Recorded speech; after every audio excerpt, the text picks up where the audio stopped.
যে এখন রাস্তাঘাটে চলাফেরা করতে গেলে মানুষ বলে তোর ভিডিও আমিও দেখি, দেখুন অনেক ভালো লাগে, যেটা মুখে বলে কখনো প্রকাশ করা পারবো না।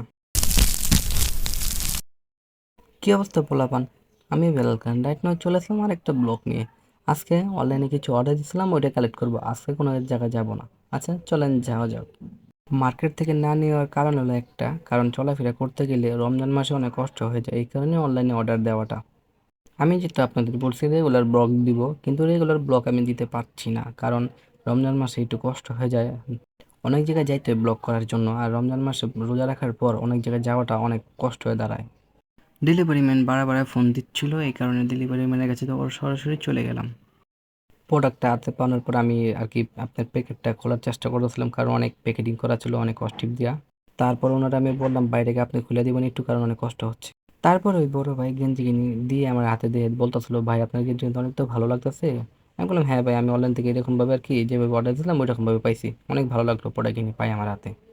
এই পর্যন্ত যারা আমার ব্লগটা দেখতেছেন অবশ্যই আমার চ্যানেলটা সাবস্ক্রাইব করবেন, পাশে থাকবেন। আর ফেসবুক পেজে থেকে যারা দেখতেছেন অবশ্যই পেজটাকে শেয়ার করবেন, কারণ একটা লাইক করলে আর পেজটার ফলো করলে আপনাদের কখনো কোনো ক্ষতি হবে না, আমার জন্য অনেক উপকার হবে। আর আপনাদের যেহেতু বলছি আমি ডেইলি ব্লগ করার চেষ্টা করবো, কিন্তু ডেইলি ব্লগ কোনো রকমভাবে হচ্ছে না। ইনশাল্লাহ নেক্সট টাইম থেকে আমি ডেইলি ব্লগ করার চেষ্টা করবো, আর এই জন্য আর কি সপ্তাহে একটা করে ব্লগ দেওয়ার চেষ্টা করছি। আচ্ছা যাই হোক, ডেলিভারির বাইরে আমি পেমেন্টটা পুরোপুরি ক্লিয়ার করে তারপরে আমার গন্তব্যস্থলে আমি বাসায় আসার জন্য আবার। এই পর্যন্ত যারা যারা দেখতেছেন অনেক ধন্যবাদ। আগামী ব্লগে দেখা হবে। আল্লাহ হাফেজ।